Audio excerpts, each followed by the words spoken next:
Oh, what is the upskis, everybody? Welcome back to another episode of the GXGamerCast. We're on episode 95 of my little gaming show where once a week I just has to talk about video games. I love them so much. Old games that I grew up with, new games that I'm playing today. It doesn't matter. Video games. You like video games? You might have a good time right here. So what are we doing today? It's the big one. It's the Final Fantasy 16 review. Now, I know this game came out last year, but I'm no freaking game professional reviewer that gets codes months in advance, and I don't, you know what I'm saying? So we're finally getting to that game. Been playing it for like the last month and a half. It's been my life, and I literally beat it about 15 minutes ago, so I'm fresh off the presses, and we're gonna review Final Fantasy 16, but before I get into that, also, it's going to be spoiler-free, so do not worry about spoilers, at least any major spoilers. I'll be talking about things, of course, but I'm going to be as vague as possible, so without any major spoiling. So there you go. But before we dive into the Final Fantasy review, let's talk about what I've been up to over the last week or so. As I always encourage you, the listener, the viewer, let me know what you've been up to over the last whatever amount of time. What games are you playing right now? Did you see any good movies lately? And what TV shows are out there that you're watching right now? Let me know. Doesn't matter. Good, bad, old, new, just let me know. It's always good. I love a good recommendation. So, what have I been up to? Well, I've been watching The Challenge, season 37 with my wife. Again, it's about double the length of a standard Survivor season, so it takes longer for us to get through a series of The Challenge, which, again, not complaining about it, still enjoying it.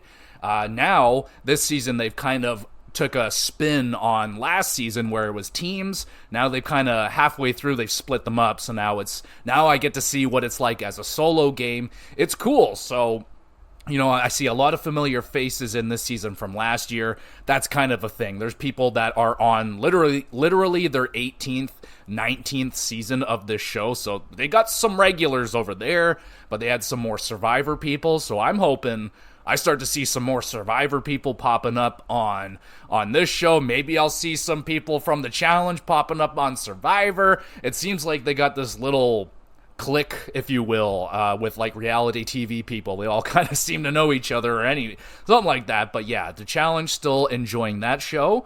I got a couple of episodes of Welcome to Wrexham Season 3. Oh, baby. It's just such a great show to watch. Like, no matter what mood I'm in, like, I was in a terrible mood, and I put that show on, and I was just, at the end of the episode, I was like, I feel a lot better now. I feel it's just that kind of freaking show. It just shows you the bright side of people every now and again. When you think people suck, you can watch some Wrexham and be like, there's some decent people out there after all. But, yeah, man, Welcome to Wrexham, such a great show. Loving that. And, oh, baby, we got some movies in. Movies, plural. I got 2 movies to talk about this week, and I'm very excited. I finally got to watch Godzilla -1. Bro, I have been hunting for this movie since I heard about it. I was like, that sounds so good. The reviews were crazy. And, of course, it just, not only do I live in Canada, it makes everything viewing-wise more difficult than it needs to be, but it was already a tricky movie to watch even for American audiences. But out of fucking nowhere, I've been looking at least once a week to see if this thing is popping up anywhere, somewhere, and then out of nowhere, bam, it's on Netflix. Just randomly I think it dropped on Saturday or Friday or something like that last week. I dropped everything immediately, bought a pizza, came home, and watched Godzilla -1, and holy shit, best Godzilla movie I've ever personally seen. And I actually grew up on Godzilla movies, not all of them, and because there's a lot of them, but I've watched a lot of Godzilla growing up, man. I used to go to Blockbuster and just pick out a Godzilla movie. So, and again, I was very young when I would watch Godzilla. I remember watching at least the first 2 original Godzillas from like the 50s. I watched those 2 with my dad. Didn't love them, didn't hate it. It's a very old movie, so it kind of went over my head a bit. I've seen a lot of, Mechagodzilla was the one that I liked the most as a kid, so anything with Mechagodzilla on the cover, I was grabbing that thing up. Just classic Godzilla movies. I don't know why. I think it's like, I have a fear for some reason, not now, but as a kid, I didn't like people in costumes. I think that was mostly on the children's show side of things. Like, I don't know, what do you call it? Sesame Street threw me off. I was like, nah, I'm not felling that Big Bird guy, man. He's just fucking creepy. And yeah, man, just any puppets. Anyway, but Godzilla didn't bother me because he's supposed to be scary, so it worked. But I found them very fun. Now, this one, Godzilla Minus One. This one's a very interesting twist with Godzilla. It's taking place right at the end of World War II. So, they just, they're dealing with war and, the fallout of war. People are disheveled. It's just chaos in Tokyo and Japan. This is where the movie takes place. And then this fucking Godzilla thing shows up. And I will admit, the first time you see it, I was like, oh, it's not very big. Like, it's maybe 10 feet tall, but it's just a baby at that point. But oh my God, man, this movie was fucking fantastic. I will admit, I hate CGI. I'm not a CGI person. It does not appeal to me. It doesn't look very good. And I didn't think, like, the Godzilla monster in this one looked outstanding. Like, there was, especially the way it walks. Now, that's just how Godzilla is. It walks funny. It's got a big old badonkadonk, a big old hips, and kind of a smaller upper torso area, so it just walks a little weird, looks a little funny, but that's okay. I thought the creature looked good. It's the story around it. You got this kamikaze pilot who didn't complete his mission. Now, if you know what a kamikaze fighter is, and if you didn't complete your mission, so they're kind of dealing with that story, and, this is a different time, in the 40s, so he's coming back as kind of a dishonored soldier, right, and he is dealing with some stuff. So there's like this other story going on, and of course Godzilla's back there, and the Godzilla scenes, holy shit, man. The nuclear blast that Godzilla shoots off in this movie, I almost had a heart attack. My heart was going, it was just, it was just so intense. It was so amazing. I was just blown away, man. This movie absolutely blew me away, and it, without a doubt, has reignited my childhood love of Godzilla. Now I'm hunting down other Godzilla movies. I went to work and immediately just went to one of my homies at work, and I was like, yo, did you see the Godzilla, the new one on Netflix? He was like, yep. And I was like, oh, did you like it? He was like, yeah, it was pretty good. And I was like, what? I was like, that was the best Godzilla movie I've ever seen. He's like, my dog. He's like, Shin Godzilla. Check that bitch out. I was like, oh shit. It got me all hyped up. So I have that movie on lock. I will be watching that next, so I'm very excited to check out Shin Godzilla. Turns out, I'm not as big of a Godzilla fan as it turns out. The homie at work I was talking to, that's a real Godzilla fan right there. He's like, oh, bro, like, I've seen, like, all the movies, I got posters, I got toys. I was like, oh, shit, had no idea you were on that level. So our friendship has leveled up.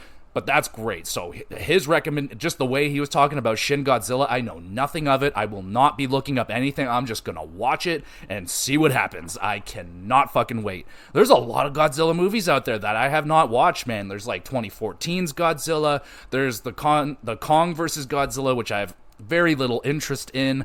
There's, I think, God of Monsters, which I heard is terrible, but there's a lot of Godzilla out there that I have not watched, man. Like, honestly, I kind of turned the Godzilla pipe off in 1998 when I watched Godzilla 1998.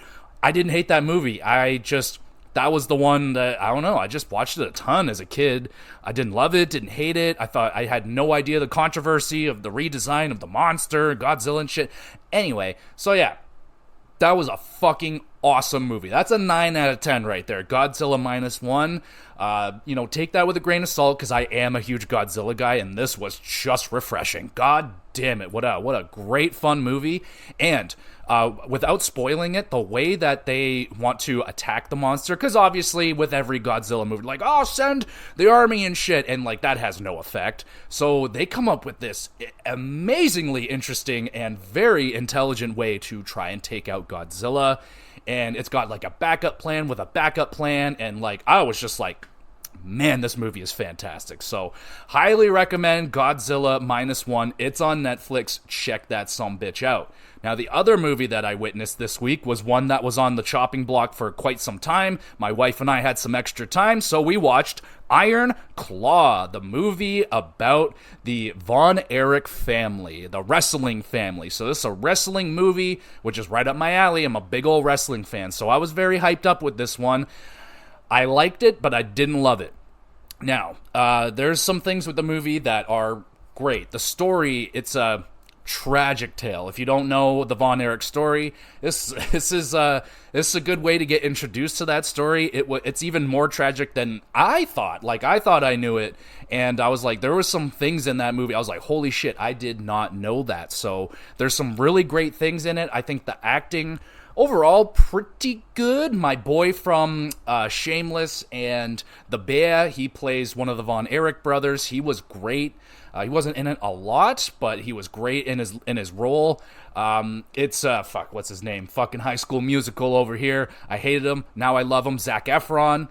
His role, he plays the I forget which brother, but he's playing a Von Erich, and his role, a little bit dry. Now, I think that's how that Von Erich brother is in particular. I think he did a very good job.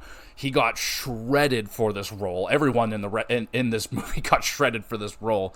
I liked his performance, didn't love it, but some things that I didn't like about the movie was the fact that they left out one brother's story completely. There's one Von Erich in the family that just didn't get mentioned, and I looked this up. I was like, what's going on with that? And their reasoning was it would make the movie too damn long. It's a over 2-hour movie, and I was like, come on, there's his story. Maybe if they do something else on the side, I don't know. So I was disappointed in that.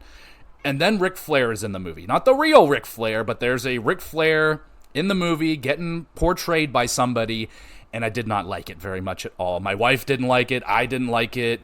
I checked out one review just so I can find out what was going on, why that one Von Erich wasn't in it, and the review, they panned the Ric Flair performance. Now, it wasn't god-awful, but there's just, the woo was really bad. Now, Ric Flair is known for his woo. It's legendary all time, and I feel like they could have just piped in a real Ric Flair woo, and I don't think anybody would get upset, but this homie laying down a woo that was god-awful. He didn't portray Ric Flair very well, and Ric Flair's a character. He's like, very flamboyant, I feel like it's not the hardest thing to imitate, and I feel like they could have done better with that. But overall, it was a very good movie. I liked it a lot. It's a 7.5 out of 10. It's just, I'm going to critique it harder because I'm a wrestling fan. I'm aware of this story, so I'm holding it a little bit higher. But if you don't know the story of the Von Erichs, must watch. Absolutely must watch. It will be a sad watch, just let you know. It's not a happy story, but whew, it's a hell of a story. So check that one out right there. A couple of great movies on the docket for me this week, which means there was some time for video games, of course, but not a lot of variety. Tons of Pokemon Stadium 2, dog. Oh my goodness, I'm addicted. There will most certainly be an episode incoming for Pokemon Stadium 2. I don't know if I'm going to be talking about Pokemon Stadium 1. We'll see, but definitely Pokemon Stadium 2. Been playing the shit out of that. I love it, so I'm going to do an episode on that. And of course, played a ton of Final Fantasy 16 this week to get it ready, get her done for this review. So that's all I have been up to this week. Let me know what you have been up to. Let me know if you watched Godzilla -1 and was it the best Godzilla movie you've ever seen. Let me know, and let's do this, baby. It's finally time. Let's talk about Final Fantasy 16.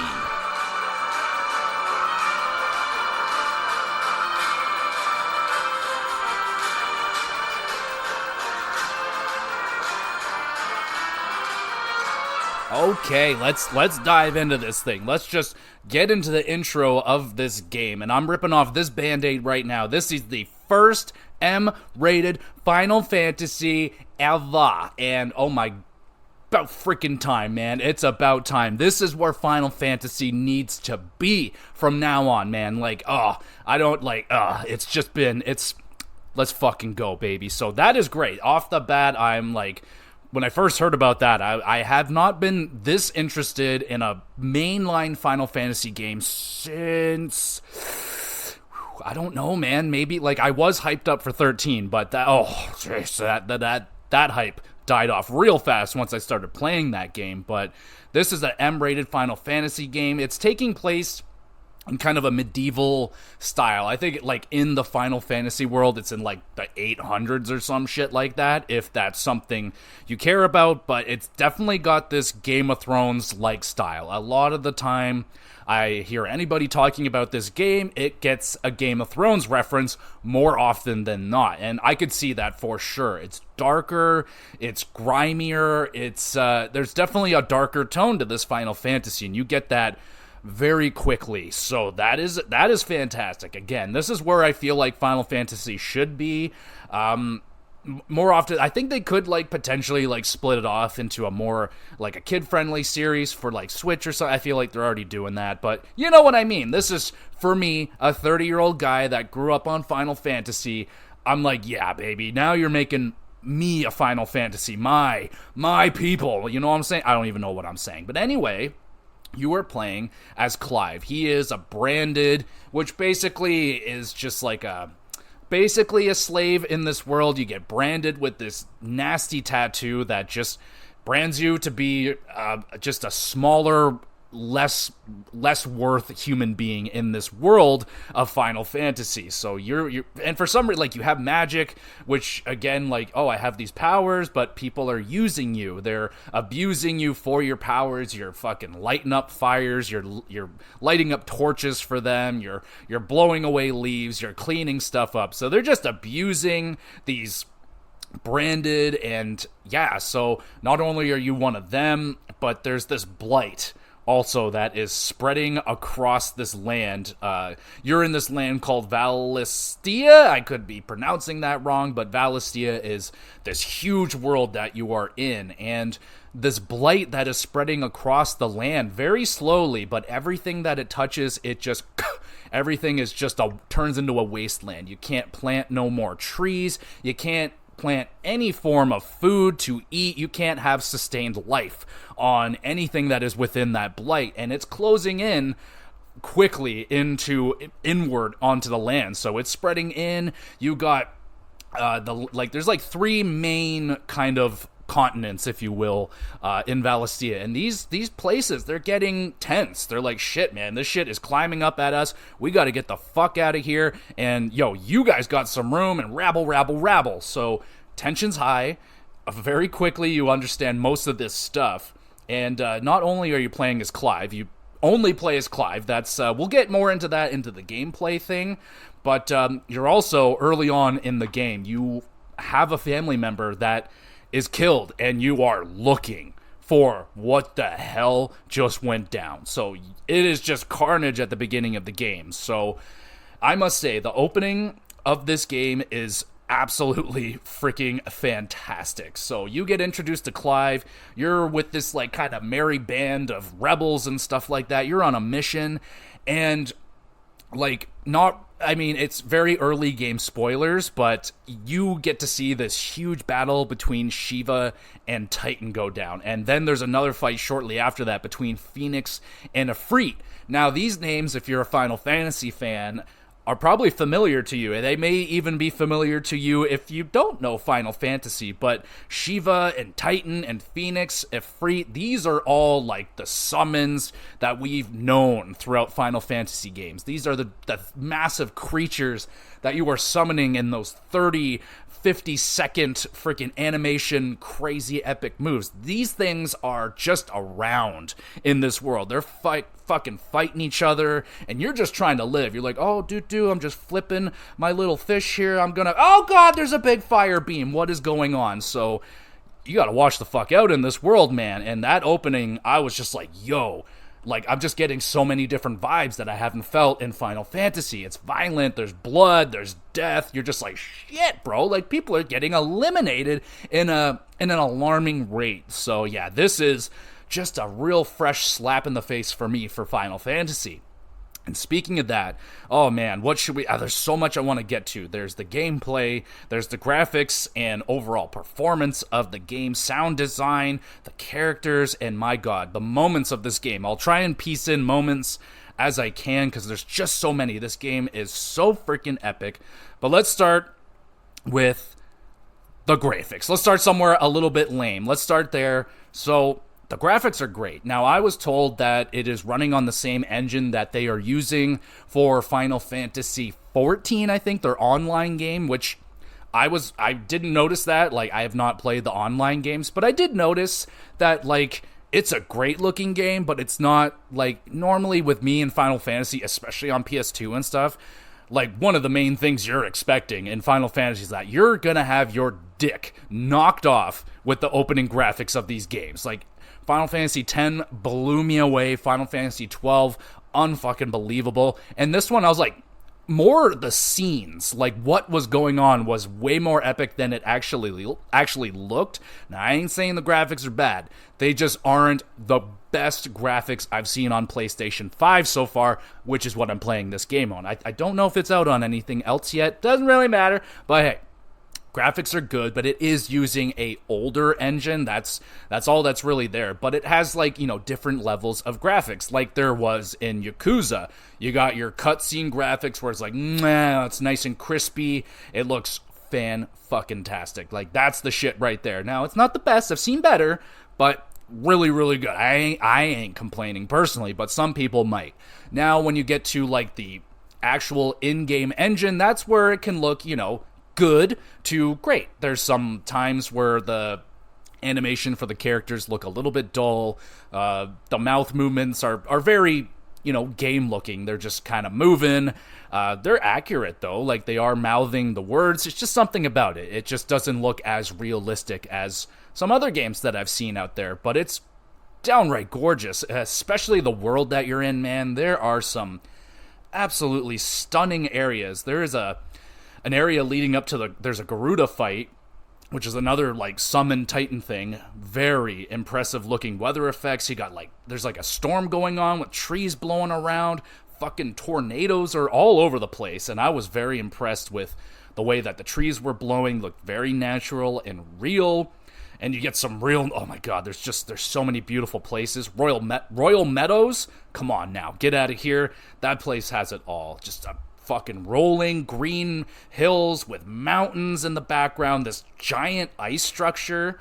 Like, holy fuck, when I noticed that thing finally in the background, like, damn, that thing is stunning. It's just huge. And back there, just chilling, the rolling green fields and the ocean back there, like, it's got everything. It's not every element there. There may even be a volcano back there somewhere. I don't know. But that shit was crazy nice. There was also, there was a few times where I would just stop and, you know, take it in, baby, because you just got to do that sometimes. Like, slow down, stop running to your next thing, just take it in for a minute. And that's what I was doing a lot with this game. There's one place in particular that I would stop and just chill for a second every time I was in that area, and it's in Dalmekia. And there's, like, this ginormous crater, which apparently some titans got fucking, not freaky, but they got it on in that area. They're fighting, and they created this ginormous crater. And I mean big. It's like Grand Canyon times 3 big. And it's formed these massive waterfalls all around it, down into this ginormous lake. Like, oh, God, that place was stunning. It was very calming every time I was there. I just really liked that area. Drake's Breath, like, come on now. Downright stunning area with the fiery crystal mountains in the background. Like, oh, come on now. This game's, I just like the backgrounds. Like, it's, the character models look good and everything like that. They got gorgeous hair. Fucking everybody's got nice hair. Hair these days are starting to look really good. There's some games that can't figure out hair that makes it look better, but Final Fantasy, like, you know, all those motherfuckers got crazy ass hair, and they got to get that hair looking good. And I think they've done a really good job. We got the follicles and shit like that. Looks soft, looks fluffy. They have conditioner. Like, it looks like it. They're doing well with the hair. But anyway, to the performance and all that stuff, fantastic. I did not experience a single crash. Smooth as butter performance. Like, I had no frame rate drops. I had no tearing in the backgrounds. I had no pop-ins. Nothing. I was, for this generation that we're in right now, I was downright impressed. Downright impressed for a game this size with the graphical power that it had. I had no problems with it whatsoever. So, fucking well done. If I had hands free right now, I got a microphone in one, a phone in the other, I would clap for y'all right now, because that's just, in this generation, that has to be appreciated a lot more. And I don't know, maybe we took it for granted back in the day, like how hard, especially nowadays, how hard it is to make games. Like, god damn it. Well done, Final Fantasy 16. Great running game, looks great. Yeah, I have nothing bad to say really about that. It could tickle some people's pickle the wrong way with, I don't know, maybe if you played like the older, like the Final Fantasy online, then maybe you're like, oh, this looks kind of similar to the game that I'm already playing. It's not a huge upgrade, but I liked it. Let's talk about something else that I really like, and that is the sound design in this game. Holy fuck.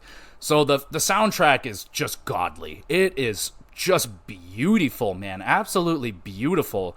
You got like lovely ambient music while you're out in the world, just traveling through the towns, just exploring. Oh my, the piano work, man. The piano work is just beautiful. Absolutely beautiful. I love me a good piano or a good piano. Both are fine, but the piano in this particular Final Fantasy, most of them, if not all of them, have beautiful piano work.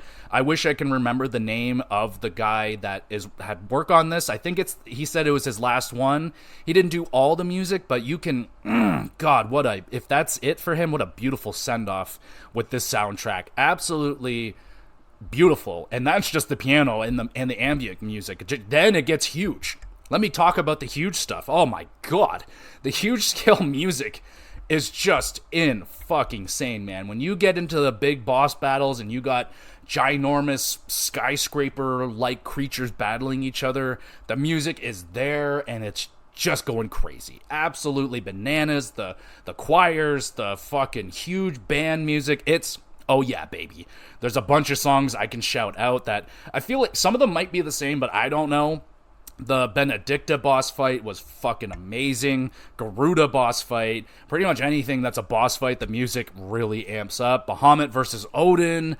Titan boss music. Like, Jesus, there's just so much of it. But overall, I think it's the piano stuff that really hit me the hardest. Like, oh my god, it's just... I love piano stuff, man. They don't use it enough, so I really enjoyed the soundtrack overall. It's definitely going to be in the conversation for the best soundtrack that I heard this year, without a doubt. And with that being said, let's talk about the voice acting, of course, is fantastic. We'll do voice acting and we'll start talking about some of the characters of this game, because it's not a good Final Fantasy if you don't have a good cast of characters, but this game is voice acted spectacularly. Did I hit that word right? I don't know. It sounded pretty shaky, but I think I got it. Okay, so I've been hearing a lot about Ben Starr. I listen to video games, kind of funny games, and they have Ben Starr on, not all the time, but he comes around every once in a while, and he hangs out on the podcast, and he voiced Clive, the guy that you're playing. And honestly, I think he was great. And I understand the upset people that he didn't get nominated at the Game Awards for Best Voice Acting. He was great, but I did see, like, there were some spots where he was a little bit weaker. There were some scenes where he giggled, like, when he was trying to be a little bit more emotional, which Clive isn't necessarily the most, like, emotional guy. And when it happens, it's ugly. And, like, anyway, he was great. Ben Starr was great. But, I think there's even better performances within this game than Ben Starr. Let me talk about the homie, fucking Sid right here. This dude's voice is absolutely out of control. This is more than likely the most... Now, I'm going to be using the word badass a lot right here when I talk about characters, because badass is like the number one descriptive term I can use for a lot of the characters. They're just downright badass. And Sid probably being the most badass. Now, if you didn't know, neat little thing about Sid is that he's in virtually every game. There is always a Sid in the game. Is he the same guy every time? Not necessarily, but he's generally a captain, a leader, something like that. You know what I'm saying? And, his voice is so good. It's so deep and gravelly and just bleh, but I love it. It's so good. And I could have gone for a lot more of his voice in that game, but what an awesome fucking variation of Sid, man. Like, he's gonna rival the Final Fantasy VII. There's probably other ones that I'm not remembering, but dude, Final Fantasy 16 Sid, what a stud muffin. What an absolute stud muffin. And Sid has one of the more, here's that term again, badass scenes with a character we'll talk about in a moment, Benedicta. She's in the antagonist side. Right now, we're sticking to protagonist, the good people of this game. And man, when she and Sid go at it, you feel like there's a little bit of sexual tension, maybe a little bit of sexual history right there when they're going at it. But oh god, that was some really good shit right there. Love Sid. But one thing I want to say again, back to Clive and Ben Starr's performance, though I liked it very, very much, I think honestly there is a little bit of bias for Ben Starr and the Kind of Funny crew, because he shows up on their show and he's delightful and he's super duper charming and he sounds like the guy that looks like he's probably incredible looking too. I can't say I've ever looked up a picture of Ben Starr, but he sounds like he's hot. He probably is hot. He's probably, yeah. Anyway, he's a great character overall. What other characters do we have here? Torgal, like, oh my god, Torgal. Oh, Torgal, you little fuck. So Torgal's a dog, or a wolf dog, whatever you want to name it, but Torgal is your best friend, man. It's man's best friend, that's Clive's best friend, and Torgal is the fucking homie, man. Torgal, like, one of the great features in games nowadays is, like, if there's an animal in your game, you have to be able to interact with it. And of course you can interact with Torgal. Not very much. You can just pet him, scratch him, give him a treat or something like that. But oh, I did it so many times. I got a trophy for it. If you do it 5 times, you get a trophy. And I'm like, oh, I just love that. Like, double thumbs up for Torgal. I love Torgal. Should I talk about that moment with Torgal? There's a really tender moment with Torgal and Clive later in the game. Late in the game, like, there's a moment, like, kind of before everything hits the fan, like, some final quests open up for a lot of your party members, and there's one for Torgal, and that one hit the feels. I did not cry during that, but fuck. When animal stuff, man, that shit gets me. Like, when there's a very touching moment between animal and owner, like, fuck, that just hit me super tight, man. And yeah, I love Torgal. Torgal is the absolute fucking homie. So yeah, gotta shout out Torgal. Let's go to Jill. So Jill, admittedly, she starts out very, very slow. Very kind of plain Jane, and that's kind of her deal. But oh my goodness, she blossoms into a phenomenal character.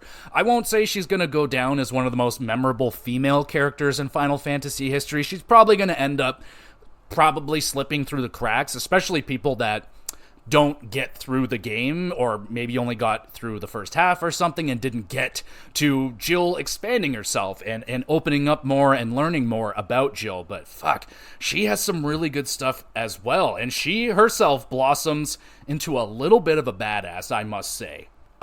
So there is a scene that involves Jill and Clive. Now, it was a very tender, nice scene. They're talking about, these two grew up with each other during some very hard times. They're not brother and sister or anything, but they basically, in a way, like, grew up as Brandids together, and they just had a rough childhood, and they relied on each other growing up to get through that really rough childhood. So they're having this really tender, nice moment and a conversation.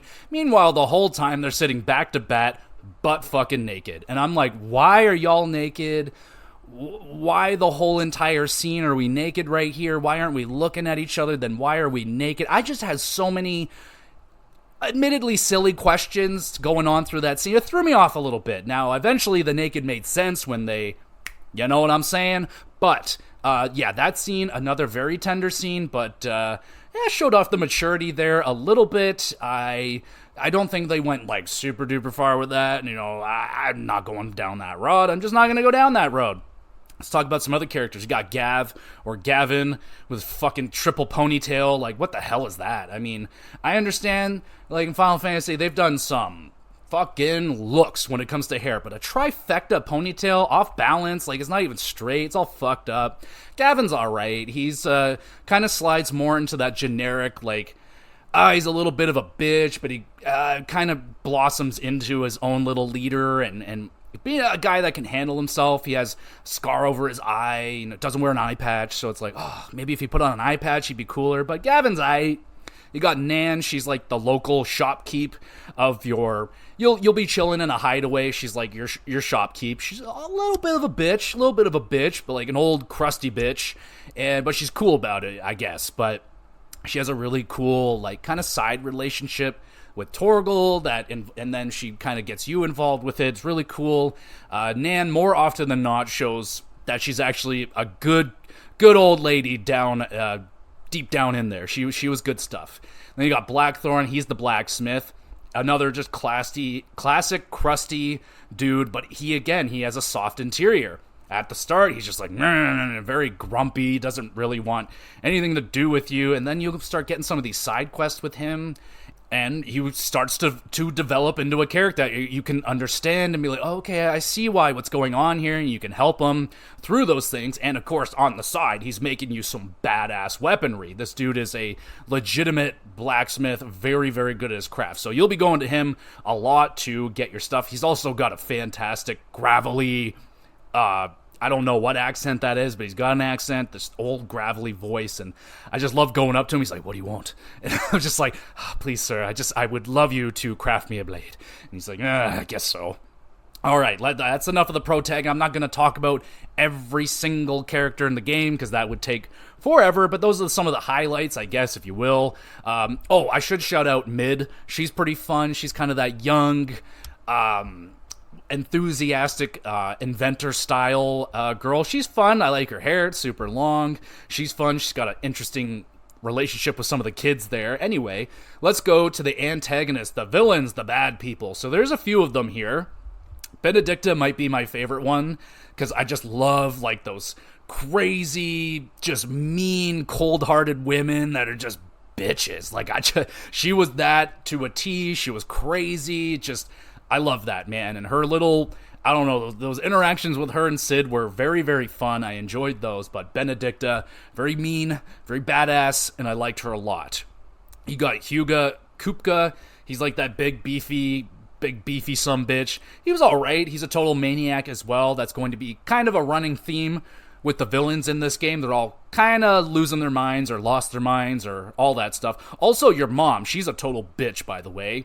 She's pretty evil in herself. Kind of like Ciri from Game of Thrones. Like, she's very protective of certain children, and then other children, she's like, fuck it, I don't give a shit about you. It's all about this kid. She's very much so got that Ciri vibe going on with her. She's a total bitch. You got Barnabas. He's a pretty solid, crazy dude, kind of standard. I don't think I'm gonna remember Barnabas very much, after a month or so not playing this game, but he does have a great fight against him. So one of the better fights in the game. We will get to the gameplay in a moment. But one more guy. We'll talk Ultima. Straight up unsettling. This guy is creepy. I won't get too into detail with his design, but he's just, he's got that unsettling, emotionless face and kind of like that AI style personality, very just matter of fact, and this is that, and that is this, and you will obey, and that kind of stuff. Super unsettling design. I liked it. His final form was a little bit like, it kind of went opposite. Like the first version of this dude, pretty cool, pretty unique, a little different. And then it gets kind of generic with the two other forms, but it's still pretty badass overall. All right, with all that being said, I think I talked about those things. Let's talk about this gameplay, this fucking game. Okay, so this is where it gets fun, because it's definitely taken a different twist, in a good way, of course. So this is way more action style Final Fantasy. You are in control of Clive and Clive only. A little bit of Torgal. You got a little Torgal action right there, but not much. You are away with the party system. You are not controlling other people in your party. They're doing their own thing. They're fine. They're doing their own thing. Even Torgal, you don't have to do a lot with Torgal. He has 3 commands. A one attack, another type attack, and a heal. That's it. So they tone that down. It's not turn-based no more. It's live action. You're in a fight, and you're moving, you're dodging, you're parrying. So it is way different than your standard Final Fantasy. Much more action-based even than Final Fantasy VII Remake, which is not downright turn-based. It's still using turns, but it's like a live-action turn-based. This completely rids you of all that. You can just attack and attack. You're not waiting. None of that stuff. So it's very fast-paced, closer to Bayonetta, Devil May Cry. I hear a lot of comparisons to that system, and yes, I can absolutely see that now. What it brings different to the table, of course, is that Clive, the guy that you're using, he can use these elemental attacks. He can actually use multiple elemental attacks, which feature the Titans, the summons from Final Fantasy, your Ifrits, your Shivas. So he's got fire attacks, lightning, and many more as the game goes on. You are unlocking new summon abilities almost until the end of the game. You get one very late, and yeah, man, they're super fun. Some are a lot more fun than others. I think, man, the one that I like the most, I really like the fire ones, like the two fire ones, Ifrit and Phoenix. They're just really useful. They're the ones you start out with, so I got very familiar with those. But there's a lot of combos that you can do with this combat. So basically, you can build like classes with the combat system. It's like, so let's just pretend we're in late game. We got like 4 different elements to play with here.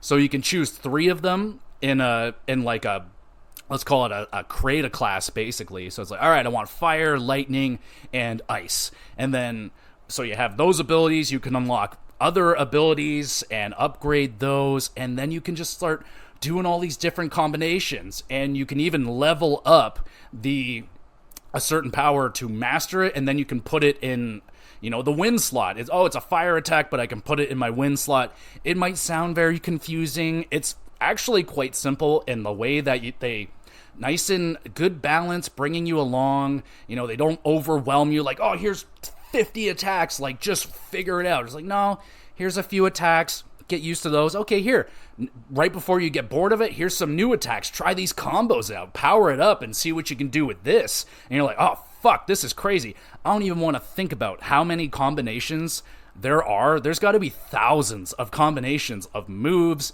and elemental types you can put together, and you will find combos that work very well for you. Pretty much every ability is pretty similar. It's got like a dodge-like move. It's got like a big powerhouse move that takes a lot of points to unlock it, but oh, those attacks are so sick. Like the fire one, for example, it's like called Flames of Rebirth. I launched that thing off a zillion times. It's so useful. It's a huge fire blast that just wipes out anything in its freaking blast. And it's super powerful. You can upgrade it, and it's great.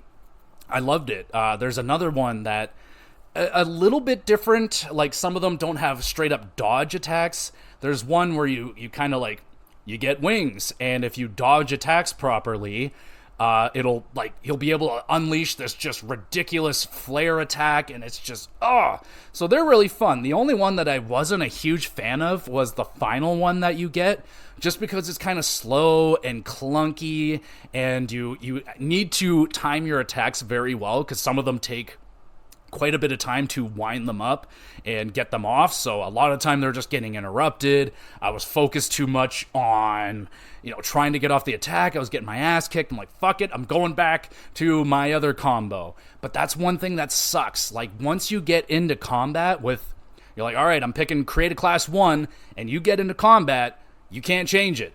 I wish you could do that. I wish I could change to create a class set number 2 on the fly. It's like, I need thunder right now, so let's bam, switch it. You can't do that, so that kind of sucks. That is like one of the only things about the combat that I had like a slight problem with. So like I said, you can level up the elemental attacks. You can unlock new moves, or you can master them. So they each have like a 2 upgrade system. You get the 1 upgrade where it's like, all right, it gives you better radius, it gives you more power, so on and so forth. And then the second one, the mastery, that's when it's like, all right, I can put it wherever I want, which can become useful because like if you want to like really beef, like, you're going to a boss fight, you're like, all right, I'm just going to load up with all the big powerful moves and just fuck this boss up. So you can do that kind of stuff. And in the leveling up area, at any moment, you can reuse your points. You can pull them out of the fire and put it into ice if you want to. At any point, you can it doesn't cost anything. You just have to re-put so you can just play around with it. It's very versatile that way, and I really liked it. I was like, I got set in a combo that I really liked, And then I was like, man, I got to start trying some other shit. And I started trying some different combos. Found some very, very fun stuff. There's a ton of fun combinations of moves that you can do on enemies. It's really fun. Really enjoyed the battle system. It's hard to compare it to any other Final Fantasy because I don't think there is one that's as pure action as this one. Like, no turn-based. Like, 13 tried, but they all have turn stuff in it. So this one's your first straight up action God of War Devil May Cry style combat, and I fucking loved it. I thought it was fan-freaking-tastic. So you also have this other bar.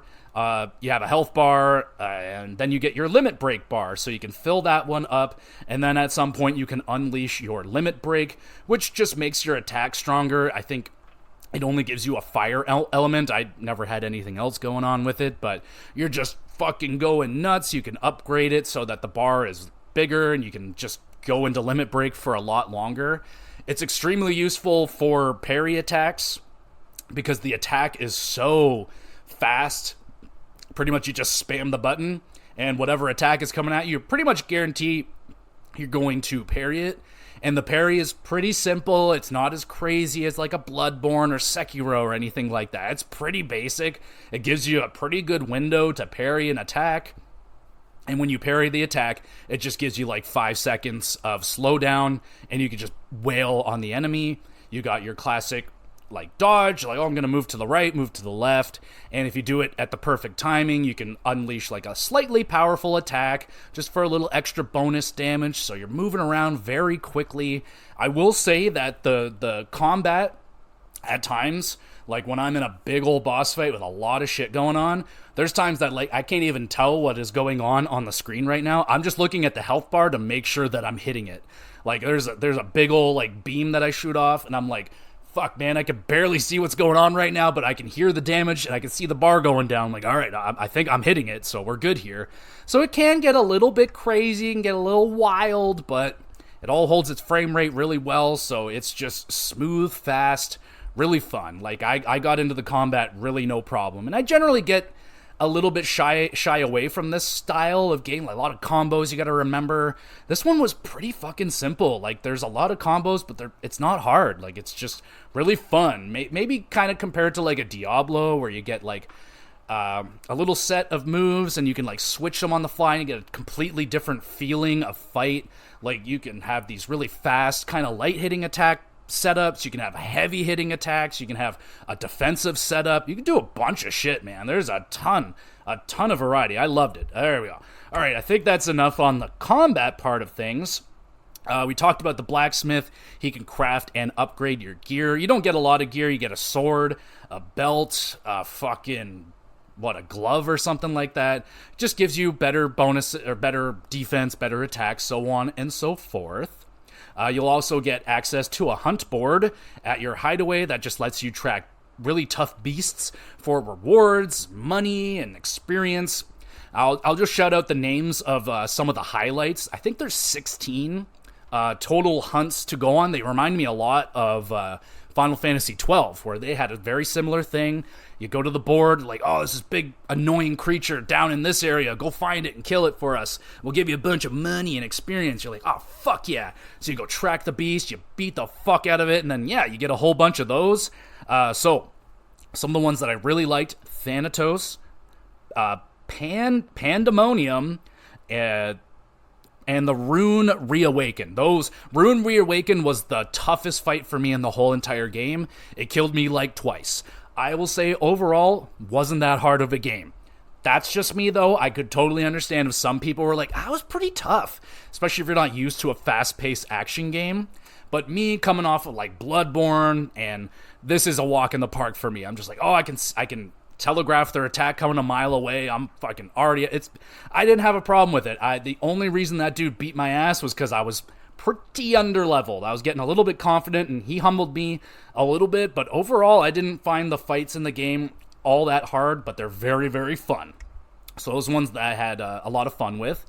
And so the fast traveling is quite good in this game. So the best thing is when you're doing side quests and shit. We'll talk about side quests in a moment.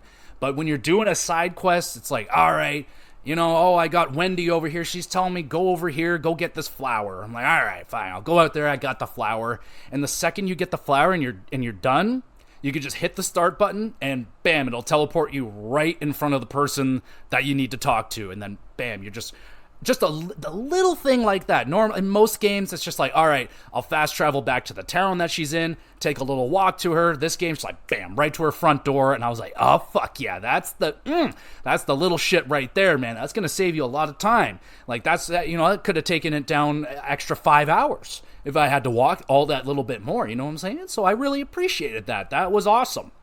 You get fast travel points all throughout the game. You'll find, what do you call it? Just fucking beacons or whatever, and you could travel to those.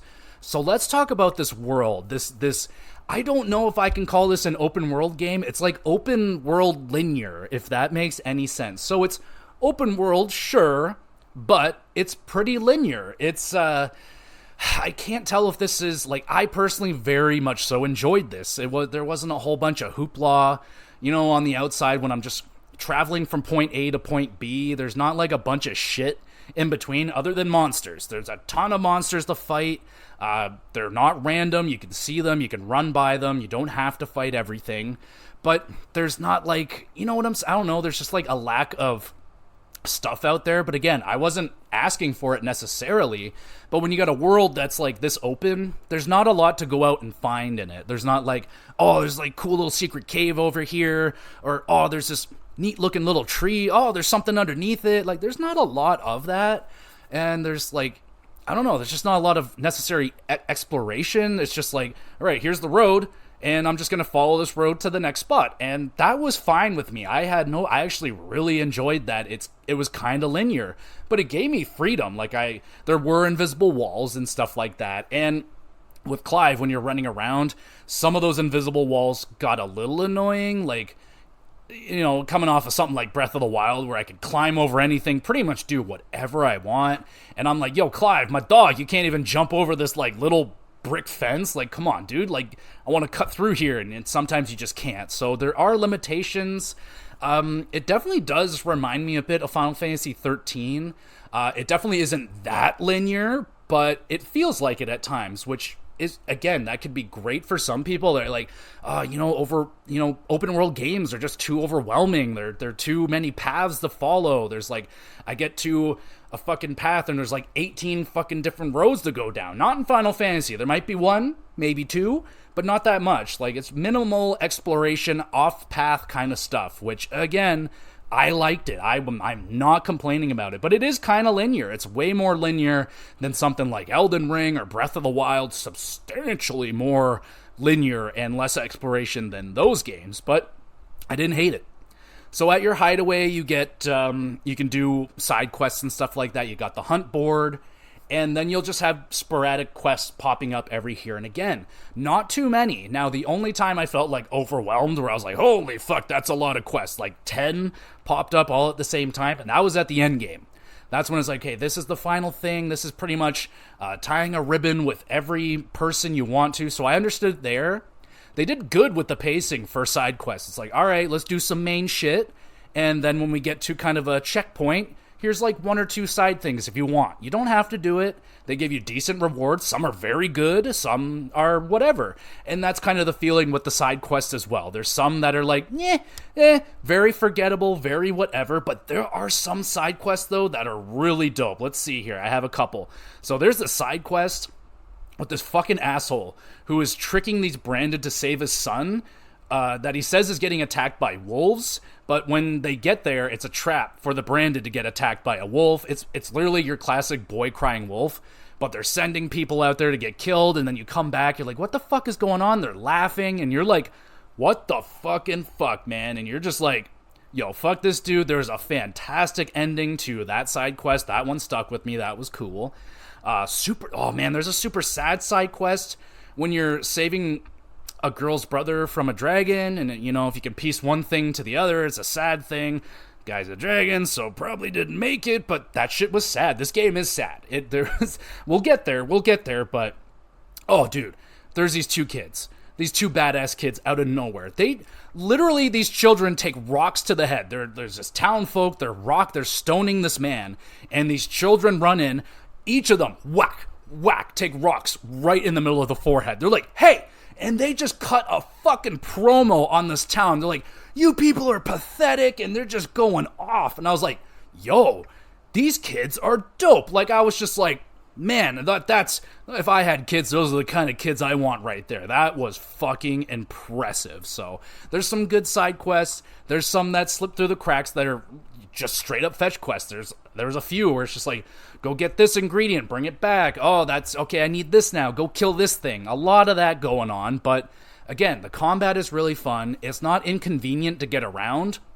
The best thing they'll get, I think you have to finish a side quest. So again, side quests can give you great gifts, and one of those is a chocobo. So you get yourself a chocobo, Ambrosia. Oh my god.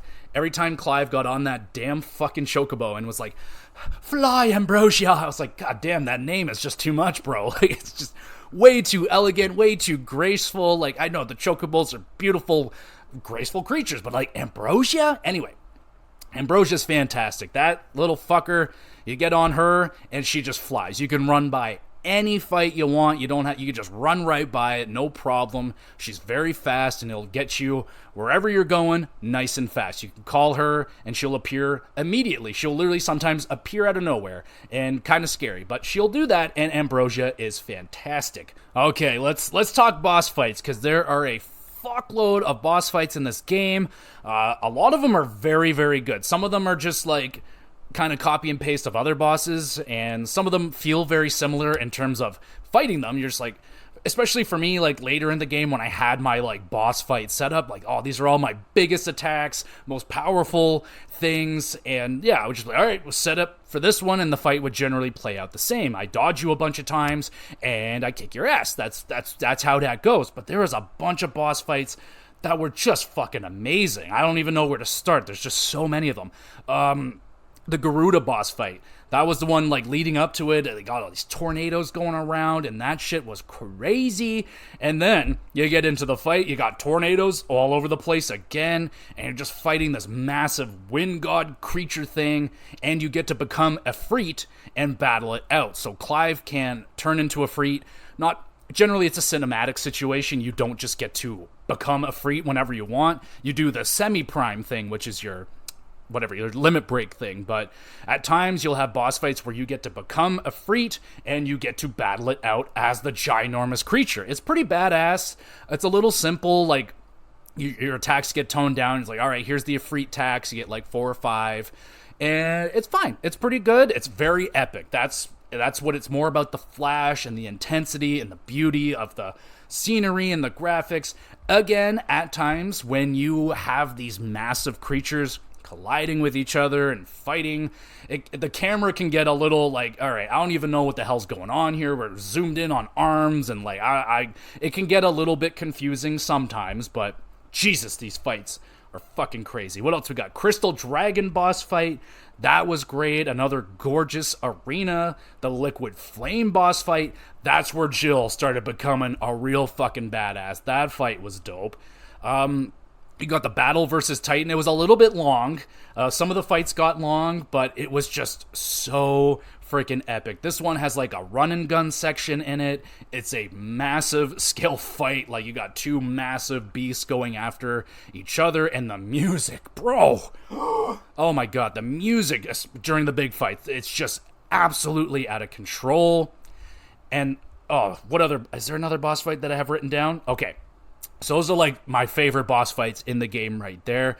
Let's talk about some of the scenes that were just fucking a lot, really good, without trying to spoil anything too much. So there is a scene where Bahamut shows up, and like, Bahamut's one of my favorites. I love the name. I love the look of the thing. It looks badass in this game. And this thing attacks a city. And that's like where you're like, all right, that was like thousands of people that probably just got killed right there. This is not your usual Final Fantasy. Like, damn, that was a lot of fucking death right there. And I am aware that, like, you know, in Final Fantasy X, they have like the huge tsunami that fucking wipes out that whole village or whatever. I mean, yeah, but it's on that scale. It was just like, holy fuck, and it's so cool. These scenes are so cool. Maybe my favorite one in the game was when Odin shows up and you're on the seas, man. You're traveling on this big ship. This dude shows up. Odin might be the most badass one, in the game. He's just so cool. He's got this blade, and it's like the sharp. It can cut through anything. Like when this dude fucking unleashes that blade attack. Oh my god, this dude literally parts the seas like he's Moses. That scene was so cool. So freaking cool. And when you're down in there and shit gets wild, you're like, oh my god. Amazing. Absolutely amazing. Odin was sick, and you even get to see Odin's ravens. I saw the ravens. I was like, oh, great, Odin's ravens. It's like, if you get it, you get it. If you don't, you don't. All right.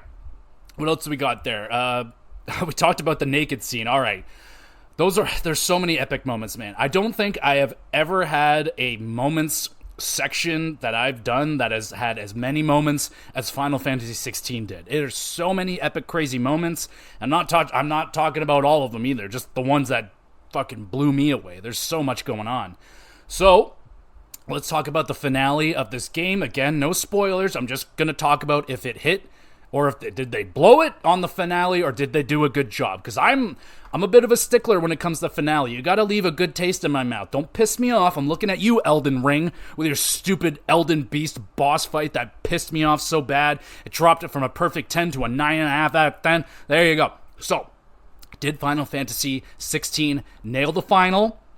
I feel like they did. So, before the final, you get, like I said, like all these side quests and like final things to finish up, some final hunts to go out and finish off, or you could just go. You could just go and do it, but I highly recommend to finish off those things with your party, because that's one of the best things about Final Fantasy is the development of these characters. I felt like one of the best, man. One of the best, and I'll explain why.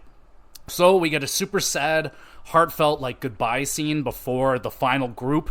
There's like just a trio of you. They're like, all right, you guys are going off on this mission, and the rest of us are just going to hope for the best, right? And like that part was pretty like, I got the feels a little bit right there. I was like, oh, I hate goodbyes, especially when you say goodbye to Torgal. I was like, God, when a dog is sad, I'm sad. I don't like that stuff.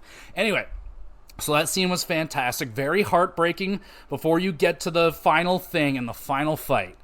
God damn. It is stunning. Oh, the area you were in, this like galactic backdrop. Oh my god, I was just like, this is beautiful. It might even be better looking than the Elden Beast's final arena stage. Probably is. Like, this was gorgeous. And it is filled with awesome cinematic scenes all throughout. It was a little bit heavy on the cinematic fighting parts of the game. So every now and again when you're doing the boss fights, they basically go God of War mode, where it's like, oh, here's a quick time event. You gotta hit the R1 button at the right time, or you gotta spam the square button a bunch of times. And this final fight relied on that in one part of it, rather a lot. I think there are four phases to this fight. Now that sounds daunting, but they did okay with it. So you got this beautiful arena. You got great cinematic scenes. You got beautiful, unbelievable music. And now the fight itself. Like, it was a long fight. I think all said and done, easily well over an hour with the cinematics and transitions and shit like that. So I had numerous phases. I think it's 4, might be 3. But I felt like the difficulty balance was good. It was not the hardest fight in the game. It didn't get stupidly harder as the fight went on. It would just kind of like shifted a little bit to a different style, and you're like, all right, I'm doing this now. It didn't get stupidly hard. Overall, I enjoyed it. I thought it was a very enjoyable fight. The scene work was great. The ending little discussion there with the protagonist and the antagonist, pretty fun. Like, their little messaging there, a little bit simple. You know, it's a simple message, but it worked. It worked for me. I was there, and it got me, y'all. They got me. The ending scene of the game, they got me with it. I cried. when fucking Torgal started howling. That was it. I was like, damn it. So it got me, bro. The characters, I connected with them enough, particularly Torgal and Jill and Sid and Clive. Like, I didn't even talk about Joshua. Holy shit. Joshua is a huge part of the game. I didn't even talk about him. I didn't like Joshua all that much. He was fine. He was okay. He's a little bit like, yeah. That's really all I got to say about Josh, He was just kind of doing his thing. He was fine, He was nice. Nice hair. He wore red. Could rock red really good. He was okay. He was all right. I didn't hate him, but yeah, I wasn't all in with Joshua. It was fine. All right. So they got me with the ending scene. I got a little tear right there. No doubt. It got me. The piano music that was going on there too. I just couldn't help myself. I'm going to have a cry right now. Just a little bit. Just a little couple tears. Not a big deal. Didn't have a big ugly cry. If you did, it's okay. It's fine. It's fine. So all said and done, the game took me about 60 hours, maybe give or take an hour. And that's with like everything done, bro. I did every side quest. I did all the hunts. I did essentially everything that I saw available to me before the final fight. So 60 hours, pretty good, man. Like, I've had Final Fantasy games where I've hit the 60-hour mark, and it's like, yeah, I still got about a third left to go there. So I felt like the time was good. You could probably take it down in about 40 if you just mainline the game, but I do not recommend that. There's definitely some side quests that are like, ugh, whatever, but there's some really good ones in there. So I don't know. It's probably worth to check them out because a lot of them are pretty damn good, but I like that playtime. I didn't want a Final Fantasy that's like 100, 120 hours. I could get up there. There is DLC for the game, 2 DLCs. I did not play them. I don't know if I will. I'm pretty satisfied right now where I am with the ending of the game, but we'll see. So with that being said, let's kind of wrap it all up in a little bow. We'll talk about the overall cons and the pros of the game. We'll give it a score, and we'll send you on your way. So the cons, I felt like the townsfolk, well, they did. They definitely were repeating their phrases a lot, especially when you're in the hideaway. You have like an initial hideaway, and then later you get a bigger hideaway.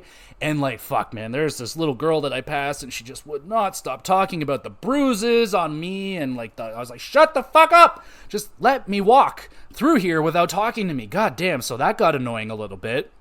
And it also does get annoying, honestly, traveling to people in the hideaway. So especially when it's like, all right, a bunch of quests just open up at the hideaway. The hideaway's big, and it's like it can be a little bit confusing because there's like fucking upstairs and downstairs and downstairs and upstairs and fucking all this shit. So sometimes it was annoying getting around. Like, that was the only time when I was like, I gotta go all the way over there. I gotta go fucking up here and all the way around that. So that got a little bit annoying just traveling around the hideaway. And there was also, I mean, they tried, but it didn't do anything for me. The DualSense door opening mechanic, like, man, there's just no innovative use of the DualSense. Like, no one's, like, I don't know, maybe I just peaked too early with Astro's Playroom because I thought that was spectacular, but all Final Fantasy 16 did with it was when you open a door sometimes, you gotta press the R2 button. That's it. Like, wow. I was like, well, what's the point of that? Is that, like, you hiding loading? Or, like, I don't know, but I wasn't feeling that whatsoever, so that could be silly. I talked about the screen getting hectic at times during the combat, and I feel like the world lacks a little bit of depth. Like I said, there isn't, like, a lot to go out of your way to explore. For a game that's this big, I felt like maybe there could have been a little bit more, but I also appreciated it. So I don't know, maybe they needed a smaller world, or I don't know what it was. I don't know. It just something, it felt like it didn't pick a lane. It's like, rather you should have been a linear action game, or you should have went full open world. They found something here in the middle that I kind of liked, at least this time around, but maybe I won't next time. I don't know. I don't know if that's something they're going to stick with. We'll see. So I felt like the world lacked a little bit of depth, but wasn't really bothering me. Like, the towns were fine and everything, though the people would say the same thing over and over and over again and kind of do the same stuff. It didn't feel like the most lively areas that you would go to. Like, even the bigger areas were a little bit tame and quiet, not like bustling crazy cities and stuff like that. So it was okay.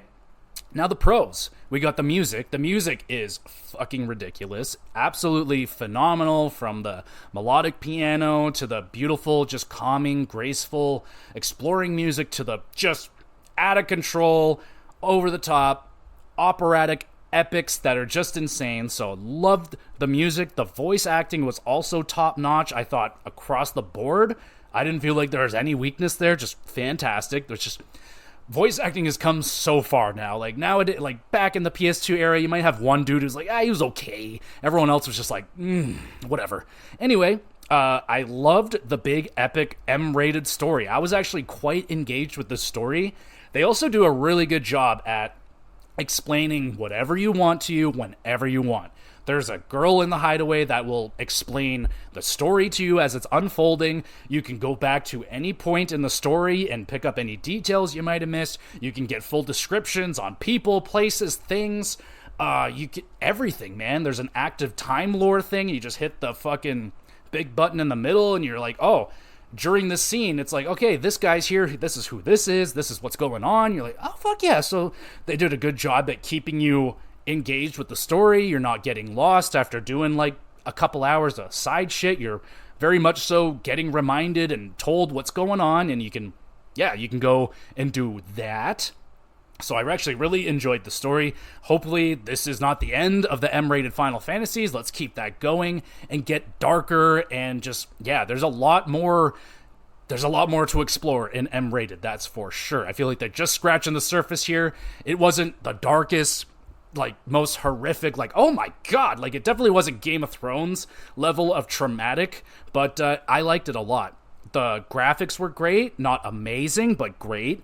I thought the vistas, though, those were pretty damn amazing. Like the backgrounds, the scenery, very good. And when the cutscenes, when the cutscenes are hitting at maximum graphical capacity, they do the job as well. Some beautiful, beautiful scenes, and the combat is fucking awesome. I really, really like the combat. There's so much variety to it. There's so many combos and moves, and it never felt overwhelming. I was just like, all right, I feel really comfortable with this. I'm going to try this one out. I don't like that. I'm going to go back to this one, and I'll try this one out. And yeah, I was loving the combat. So that is really good. And it's not necessarily like your typical RPG where you're leveling up, but you're not like putting attribute points anywhere. You're getting points for your attacks. So you're not like leveling up. You're not you're getting more HP, you're getting stronger, but you're not putting in those attribute points yourself. You're just getting stronger as the game goes along. So you don't have that either, which might be, I think that's normal in Final Fantasy. You don't generally pick out those stats anyway. So when I'm scoring this game on a scale of 1 to 10, what's this game get? Final Fantasy 16 gets a 9 out of 10. 9 out of 10. That's an amazing video game right there. I really, really enjoyed this game. I love playing it. Might go down as one of my favorite, as probably easy top 5 right now. I'll have to go back and deep dive. I don't know what, deep dive a little bit and replay some of my old favorites and see if they still hit. But this one was fucking phenomenal, man. Like, don't miss this one. I know people weren't all in on Final Fantasy 15, but this one, they weren't fucking around with this game, man. They really did a great job with this game. I am blown away. 9 out of 10. Let me know if you played Final Fantasy 16 already. Did you dive into the DLC? Is the DLC worth it? I look at the reviews. I'm not sold that it's something I must play, but I think the Final Fantasy 16 as a base game, I'm going to hit that with a must-play. I think this is a must-play game. As long as you don't hate RPGs and stuff, I'm not going to force you to take your RPG medicine if you don't want it. But it's not really an RPG. It's closer to Devil May Cry Bayonetta style. It's very action-oriented with a great story, beautiful cinematics and music, a fantastic cast of characters. Is it the best in Final Fantasy history? No, but I really liked them. I got close enough to this group, it made me cry a little bit at the end. So there you go. Did this game make you cry? If you didn't, you're lying to me. You're lying to me. You cried, you little bitch. That's okay. I cried too. So there you go, everybody. Finally, the Final Fantasy 16 review is done. Get out there, play that game. It's fantastic. Let me know what you think of Final Fantasy 16 and where the fuck do we go with Final Fantasy 17? And how long is it going to take till we get it? Probably going to be a minute. And should I go back and play 15, I wonder? It's not going to happen anytime soon. I'm a little RPG'd out right now. So, that being said, thank you everybody so much for listening to this episode. If you're old, if you're new, hello there. Thanks for listening. You're awesome. You want to be even more awesome though? Make sure you're reviewing the podcast wherever you're listening to it. Really helps me and the little guy and all that stuff. I upload all these episodes to YouTube, the Gamer GX Videos YouTube channel. You can go over there, subscribe. Great place to drop a comment. You got a question related to video games, wrestling, hockey. Doesn't really matter. Just be nice. Send in a question. I'd love to answer it live on the podcast, shout you out. All that great stuff. Be a lot of fun. There's a Twitter page where I put up announcements, let you know what's going on. And what else is there? There's a regular email address if you want to get in contact, have a private conversation. My door is open for you. And yeah, there you go. That is the podcast. In terms of what else we got going on for the GX Plus cast this week, there is a NXT Battleground pay-per-view, so I will be reviewing that. You're going to have your wrestling recap going up before that, so don't know exactly when everything's going to drop. Maybe Sunday, might be Monday, and then the pay-per-view review might be Monday and or Tuesday. Well, I can't be and or, but might be Monday or Tuesday. So just stick around, be aware, be looking for stuff, because there's always stuff coming out over here at the GX Plus cast. And thank you so much for listening. Here's some Final Fantasy music to set you off on your way. Go play it.